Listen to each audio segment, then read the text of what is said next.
Bom, prosseguindo, né, com a nossa leitura do Perturbações Espirituais, né, que o espírito é o Manuel Filomeno de Miranda, e é um livro psicografado pelo Divaldo, né, que ele compõe uma... Era uma trilogia, mas na verdade é uma quadrilogia, né, que fala sobre alguns aspectos desse período de transição planetária. Bom dia, Mariana. Bom dia, José. Bom dia, pessoal. Bom dia, pessoal.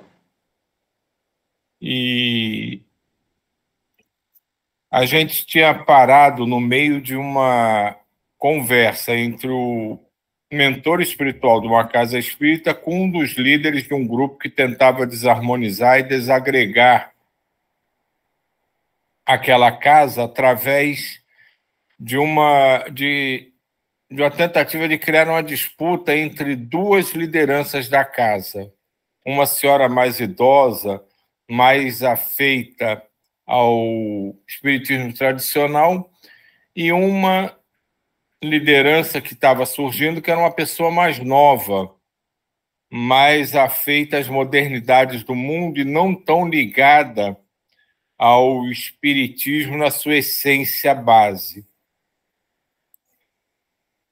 E eu vou voltar só o parágrafo acima, né, para a gente começar do início do parágrafo, para a gente ter o contexto, né? Imaginemos, num voo ao absurdo, que o programa a que o amigo se refere, isso aqui é o mentor da casa falando em relação ao programa que o nosso irmão Desarmonia estava se vangloriando de estar implementando para destruir a casa. Então, imaginemos num voo absurdo que o programa a que o amigo refere-se triunfe aqui e ali, em razão das debilidades humanas, das ânsias de poder enganoso, que a morte dilui. O futuro é de Deus. Não há como deter-se a marcha do progresso. Se as criaturas permanecem nos seus propósitos mórbidos de destruição e de anarquia, as leis soberanas alteram-lhe a mente, os órgãos do sentido, encarceram-nos em reencarnações limitadoras, facultando-lhes o tempo necessário para a mudança de atitude. Ninguém foge ao tempo, nem se pode excusar ao progresso. O que posso afirmar é que ninguém nos afastará daqui. Quanto engano, não o desejamos afastar.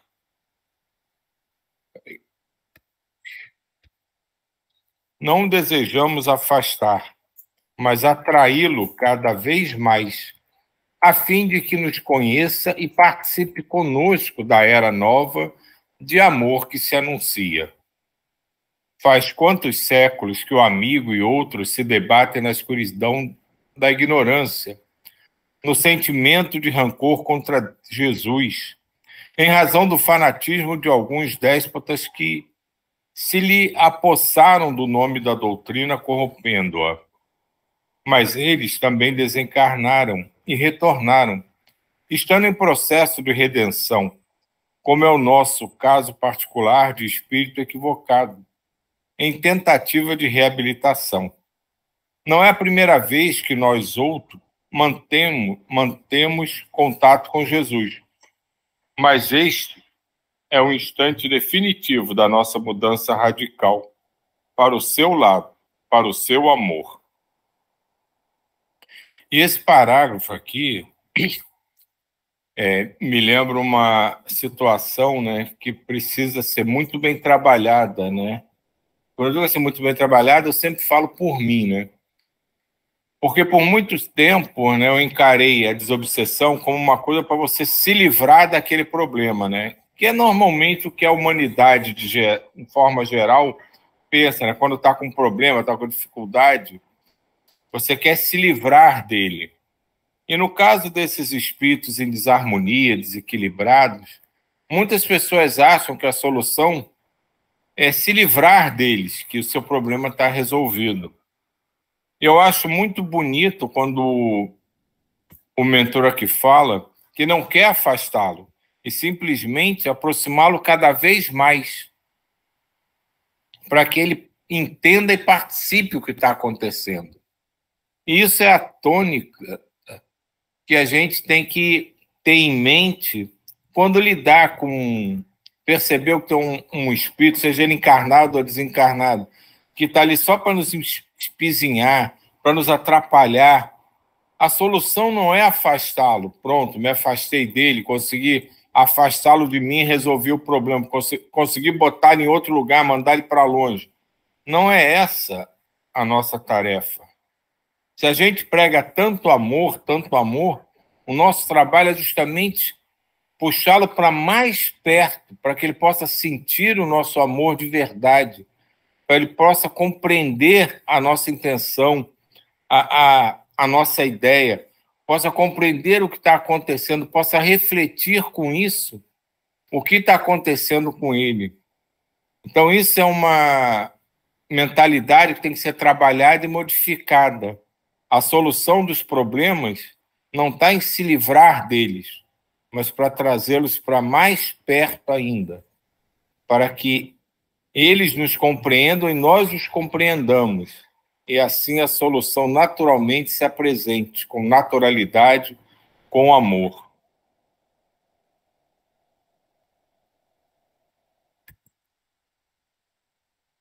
Não somos inimigos, meu irmão.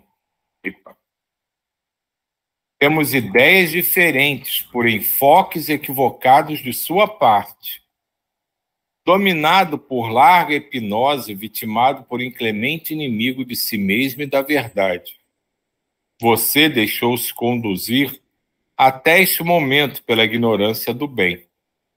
Você irá despertar, reconhecer o amor de Jesus e a vitória da ternura ante a crueldade, do sentimento de compaixão em relação ao ódio.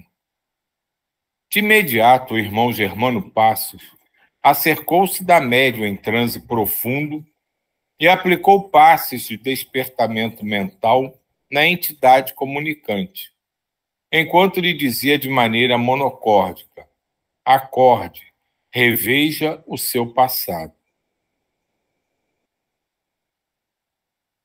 Quase de imediato, o espírito pôs-se a chorar copiosamente, revendo os dias que precederam ao seu martírio no passado, quando fora vítima das perseguições espanholas através do Santo Ofício. Podia-se perceber-lhe a aflição e ver-se-lhe os clichês mentais arquivados no inconsciente, que revelavam a sua situação de explorador de outros companheiros, um infame comércio de moedas com juros extorsivos, a impiedade na cobrança daqueles que não podiam pagar os empréstimos absurdos. Igualmente apareciam à nossa visita as atitudes de mesquinhez e de injustiça, que praticavam quando foram arrancados do lar e atirados, uns às labaredas, outros às prisões infectas. Essa forma de trabalhar, de tentar auxiliar um espírito em necessidade, não é exclusiva de uma reunião espírita, muito menos uma reunião de desobsessão.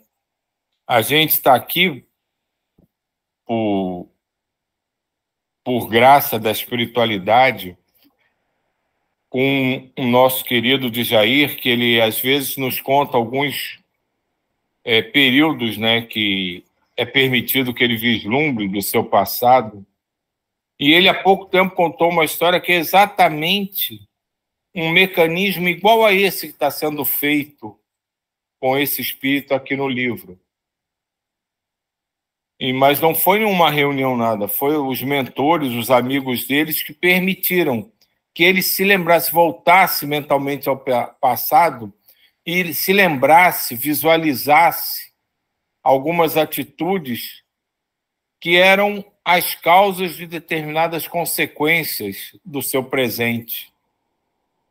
E aquilo tocou de uma forma que começou a gerar suas modificações. Então, esse é o mecanismo. A gente costuma dizer, né? A gente não, né? Eu costumo dizer, né, que conhecer a história é muito importante, porque conhecendo o passado, você evita a repetição dos erros do futuro. Por isso eu sou um aficionado por história. E isso funciona para nós também. Se nós conhecemos de fato o nosso passado, nós começamos a entendê-lo, nós passamos a diminuir cada vez mais a chance de repetir os nossos erros do passado no futuro, ou mesmo no presente. Então, essa forma de trabalhar é muito importante. A lembrança do que nós já fomos, do que nós já criamos e do que nós já destruímos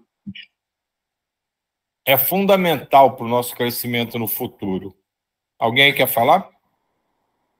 Silvio, eu queria falar, o que acontece? Como ele está falando aqui, situações que revelam a sua situação de explorador dos outros companheiros, o infame comércio de moedas com juros extorsivos, a impiedade na cobrança daqueles que não podiam pagar o empréstimo abusivo. O que me veio na cabeça? Todos nós vimos aquela situação constrangedora daquela mulher levando um defunto para pegar um empréstimo. Quando vi aquilo, eu fiz oração para ela, né? Aí fui fazendo oração, fiz vários dias de orações. Quando está fazendo essa oração, qual foi o sentimento que veio? Veio um sentimento universal dessas pessoas super encralacadas financeiramente. E aí teve uma entidade que falou assim para mim, inclusive eles se matam. Então é tudo fruto desse passado que eles extorquiam outras pessoas, entende? Com esses... Nós tivemos aqui no nosso período colonial aqueles senhores de engenho que trouxeram, por exemplo, os imigrantes europeus que ficavam trabalhando nas fazendas deles e nunca acabava aquele empréstimo, aquela dívida. Foi o caso dos borracheiros do Nordeste, dos seringueiros no Nordeste. Então, todos esses caras que plantaram isso, hoje em dia, estão nessa crise financeira que beira para a gente a compaixão, mas não existe injustiça divina. Tudo isso que eu estou falando para vocês foi que me veio com essa imagem dessa senhora que foi pedir o empréstimo, né? E eu comecei a fazer oração, e aí foram me revelando essas situações. Eu não posso afirmar que seja dela, mas me mostrar essas situações dessas pessoas, como está aqui no livro, e hoje em dia eles estão colhendo aquilo que eles plantaram. É só que eu queria acrescentar. E só para complementar, Jair, quantos memes foram gerados com isso, né? Quantas brincadeiras, né, aparentemente inocentes, mas que perpetuaram uma energia desarmonizada, desequilibrada, retroalimentando todo esse processo de confusão, de desarmonia, de desequilíbrio. E aí, seguindo na linha do que o Jair falou, olha como o texto continua. Não existem efeitos sem causas equivalentes. Adiu o Dr. Bezerra. O irmão apresenta-se como vítima inocente. Vítima, sim. Inocente, porém, de forma alguma, já que as suas paisagens mentais e morais são tenebrosas. Agora deve dormir, a fim de despertar para novos cometimentos, que o libertarão das densas sombras das ações nefárias. Essa coisa do adormecimento também a gente vê com muita frequência, né? Ah, o espírito foi adormecido. É porque é uma forma também de tratamento, né? Para que ele não fique com aquelas lembranças mantendo o desequilíbrio, né? Fazendo com que ele acabe entrando em desespero. Então, ele é adormecido e é trabalhado as suas memórias, né? A sua mente com energias, com vibrações que o acalmem e vá aos poucos, né, deixando que as memórias desagradáveis venham surgindo, não tudo numa explosão de uma única vez, mas aos poucos para que ele possa absorvendo, e ao mesmo tempo vai sendo trabalhado, né, como o Ismael muito diz, né, o campo de consciência alerta, né, que vai, ao mesmo tempo que ele vai lembrando as coisas desagradáveis que ele já produziu, ele vai também lembrando os acertos, né, e isso vai funcionando num equilíbrio, numa espécie de yin-yang, né, tem um negativo, mas tem um positivo também, né, senão pode entrar em parafuso, né, você começa a fixar, a ter a mente fixada só nas imagens negativas que você já produziu, você pode aumentar teu desequilíbrio. Então, você é adormecido para que isso possa ser trabalhado de forma externa a partir do seu interno, com mais tranquilidade e mais gradativamente, para que você tenha tempo de ter esse equilíbrio.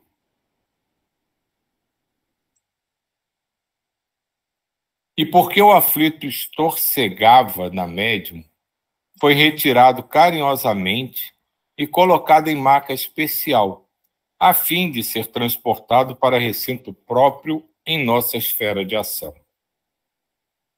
Recebendo passes revitalizadores, a dedicada médium recuperou a lucidez. Nesse momento, Carolina pôs-se a chorar copiosamente. Inspirada pelo irmão Astolfo, deu-se conta da maneira como se vinha comportando, tornando-se pedra de tropeço na instituição. Refez mentalmente a trajetória existencial, avaliou o quanto a irmã representava para ela, desde os dias em que a orfandade, pela ausência da mãezinha, já viúva, bateu-lhe as portas dos sentimentos. Compreendeu, naquele momento, o alto significado do Espiritismo na sua missão consoladora e iluminativa, e pôs-se a formular propósitos de mudança de conduta. As lágrimas que lhe refrigeravam o coração também diluíam as construções mentais, resultando das frivolidades para a nova programação espiritual. Resultado das frivolidades. Essa Carolina é uma das personagens, né, dessa disputa, né, que era a mais nova, né, que ligada à tão famosa modernidade, estava se ligando, deixando que ideias frívolas fossem tomando conta das suas ações. E ela vinha se afastando da essência do trabalho a ser realizado pela casa.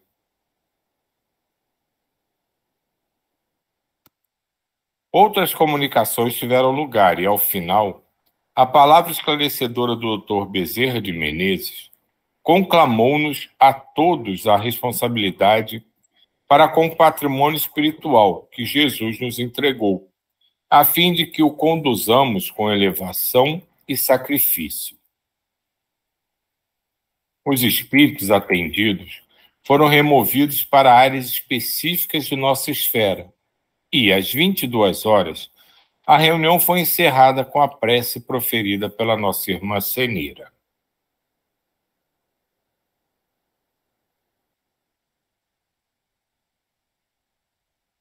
Amplia-se a área de trabalho.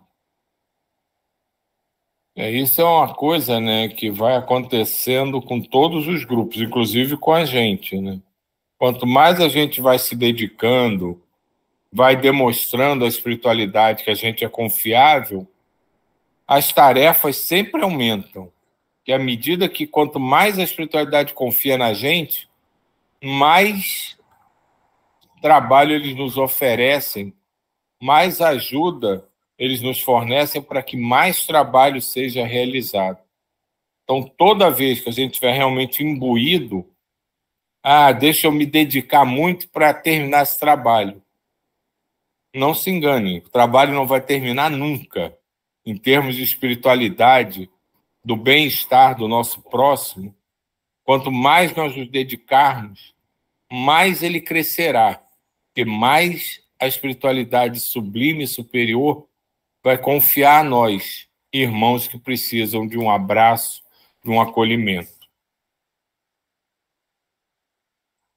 Aquela havia sido uma reunião Mas, Silvio, eu queria pegar justamente esse gancho seu aí. Não é só essa parte também não, tá? Existe também, aí também, como você falou, cada vez mais, mas cada vez mais os espíritos da sombra, nós somos assediados pelos espíritos da sombra. Quanto mais nós procurarmos a luz, mais também eles irão nos tirar da luz. Esse é o ciclo. Isso acontece com todos nós, toda hora. Para você estar aqui de manhã, vou deixar, estou com preguiça, e assim, as coisas vão acontecendo, que existe esse lado que você falou, mas também existe o contra, tá? que exerce influência sobre a gente, e se a gente não tiver aquela coisa, orar e vigiar, principalmente vigiar, porque oração a gente faz, então eles pegam nos meandros, sabe, naquelas coisas bem sutis, que passam despercebidas do nosso sentimento, ou da nossa maneira de ser, e assim vai ser desenvolvido. Só isso também que eu queria acrescentar. Não, Zé, você ia falar alguma coisa? Porque eu acho assim que tem alguma coisa que não faz sentido, sabe? É como se a gente estivesse indo para uma forca ou para uma armadilha que sempre...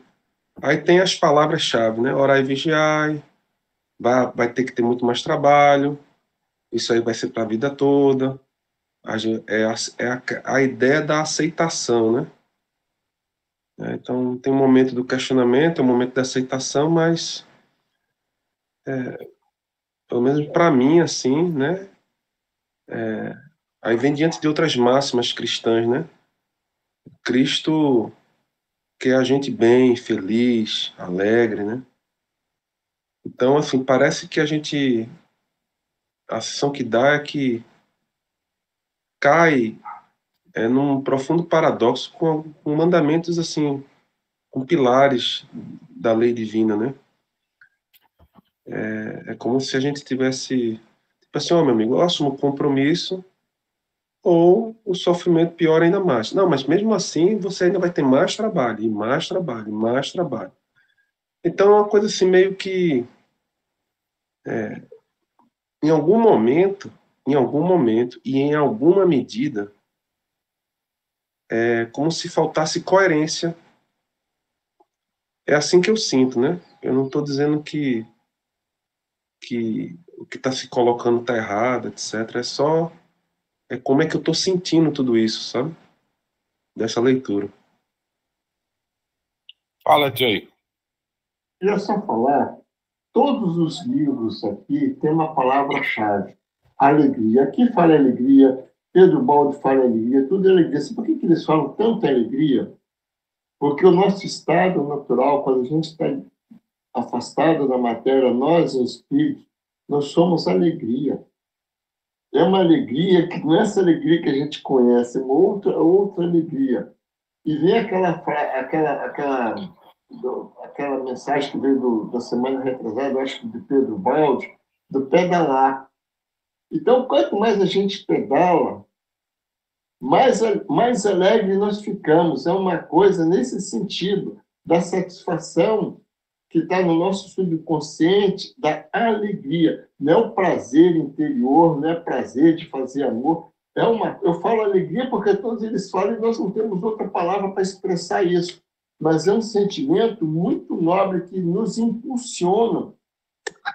Assim como tem uma criança que impulsiona ela para o seio da mãe, esse amor, ela faz aquilo porque, não é amor, é uma alegria, alguma coisa assim que dá um prazer a ela, não tem palavras, a gente fala alegria, mas não é bem alegria como a gente conhece, não existe essa palavra ainda, acho que um dia vai surgir essa palavra, eu só sei essa palavra, essa coisa, porque eu estou do outro lado, eu sinto isso, então ele transmite, a gente traduz como alegria, eu estou falando como alegria, essa coisa dessa criança sair e no seio da mãe, e a mãe sentir uma transformação com esse ato, tudo, a gente fala que amor é isso, então vai tudo de encontro Por isso que o José acabou de falar que ainda tem coisas que a gente ainda não conhece, tem coisas que nós somos movidos e canalizados para essa luz, mas nós não sabemos. Então, o que, que a gente sente? A gente sente um vestígio, alegria, satisfação, tal, e outras coisas mais. É só que eu queria falar.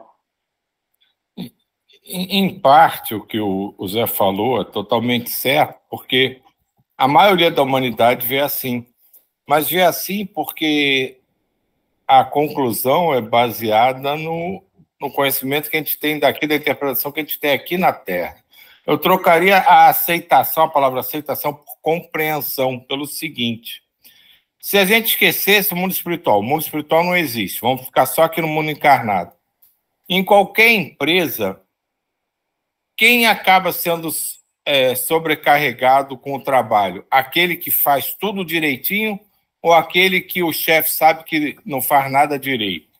Ele sempre vai dar o trabalho que ele quer que seja feito, bem feito, ele vai direcionar para quem ele sabe que trabalha direito. Aquele empregado que faz tudo de qualquer jeito, que tenta enrolar, ele leva a vida dele tranquila, mas pode chegar um certo momento em que ele se sente penalizado. Ah, não fui promovido, não recebi o bônus que os outros receberam. E ele vai encarar isso como punição, mas na verdade não é uma punição. Ele não recebeu aqueles benefícios porque ele não cumpriu com o mesmo dedicação o trabalho que os outros realizaram. E a vida vai mais ou menos assim, seja aqui no mundo espiritual. É muito claro isso. Eu acho muito pouco improvável que alguém tenha trabalhado numa empresa que o chefe, o encarregado, passasse os trabalhos importantes para alguém que ele não considera um bom trabalhador. Ele sempre vai passar para quem ele sabe que vai realizar a tarefa como ela tem que ser feita. E é essa a temática, você compreender isso. Não é você ficar imaginando, mas aí mais trabalho, pô, qual é a lógica disso? Eu acho que a questão não é essa. Como o Jair falou da alegria, aos poucos você vai compreendendo isso, e essa coisa, né, a gente fala aqui mais teoricamente para que seja mais fácil a compreensão, né, o entendimento, mas essa coisa, se está certo, está errado, isso é muito tênue, isso é da interpretação de cada um. E aos poucos, conforme a gente vai compreendendo o universo como um todo, a gente vai deixando de se preocupar com isso, a gente vai sabendo o que a gente tem que fazer, o que a gente não tem que fazer, e não está mais interessado nisso, de estar certo, se está errado, se tem muito trabalho para mim, se não tem. Você sabe que a tua função é aquilo, então você vai fazer aquilo. Fazer para 1 milhão, para você é a mesma coisa. Diga, Sibeli. Que eu estava lembrando agora, mais ou menos isso que você estava falando, né? Porque a gente não sabe os propósitos de cada um, né? Então a gente não pode se comparar com os outros. Isso de fazer, de realizar, né? De ter sempre uma tarefa a mais, tá? A gente não sabe qual é exatamente a de cada um. Algumas pessoas têm realmente uma tarefa grande que mobiliza muitas pessoas e outras não, né? E agora eu tô fazendo aquela limpeza que a Neuza postou lá no grupo, né? No canal do Gaspareto, e eu gosto que ele comenta que às vezes tem pessoas que não têm noção nenhuma dessas coisas que a gente estuda sobre espiritualidade, mas elas estão realizando a tarefa que elas vieram fazer simplesmente por elas serem quem elas são, né? Tem pessoas que encarnam com essa tarefa de trabalhar na elevação da frequência, né, da grade energética do planeta e tal, e elas não sabem de nada, elas não têm consciência, mas só elas serem, né, quem elas são, elas já estão realizando a tarefa, elas não precisam fazer coisas grandiosas, né, e elas só precisam estar ali encarnadas e equilibradas com o ser delas, né, então eu acho que a primeira etapa é isso, é a gente se harmonizar, a gente está sempre se harmonizando, essa limpeza que estou fazendo está me ajudando muito, sabe, muito, muito mesmo, para me centrar, né, e agora eu estou mais, essa palavra mesmo, né, harmonizada com o que eu vim fazer aqui na Terra, porque não estou me preocupando com outras coisas externas, não estou me comparando, né? Não estou preocupada se eu estou conseguindo fazer um trabalho ou não. Tô simplesmente tentando sempre estar equilibrada e em paz, né? Eu tenho dificuldade também com essa coisa aqui. Vocês estavam comentando de estar sempre com alegria, né? Principalmente na fase atual que estou vivendo com a minha família, os momentos de alegria são raríssimos, né? Raríssimos, raríssimos. Então eu tenho momentos assim de alívio, e esses já são o que me deixa feliz, né? Esses momentos de alívio, momentos de paz, principalmente quando eu venho fazer as meditações aqui com vocês, que eu acho que tudo são fases, né? No futuro vou ter assim essas alegrias mais constantes, mas por enquanto eu vou indo, né? Eu li aquele livro da Ivone, do Recordações da Mediunidade, né? Ela teve muitos problemas também com a mediunidade dela, né? Ela, olha, a quantidade, eu ia contar uma vez a quantidade de vezes que ela cita num livrinho bem pequenininho. Ela cita que ela não tinha alegria muitas vezes, né? Então a gente vai nesse caminhar, né? Mas vai se conquistando aos poucos isso. E o trabalho que a gente veio fazer aqui é conosco mesmo, né? É esse nos equilibrar, fazer essas limpezas, né? A gente se harmonizar e o resto acontece sem se preocupar com os outros ou comparar com o trabalho, com a quantidade de trabalho que os outros estão fazendo, né? Exatamente. É como o senhor estava falando comigo hoje, deixa a vida te levar.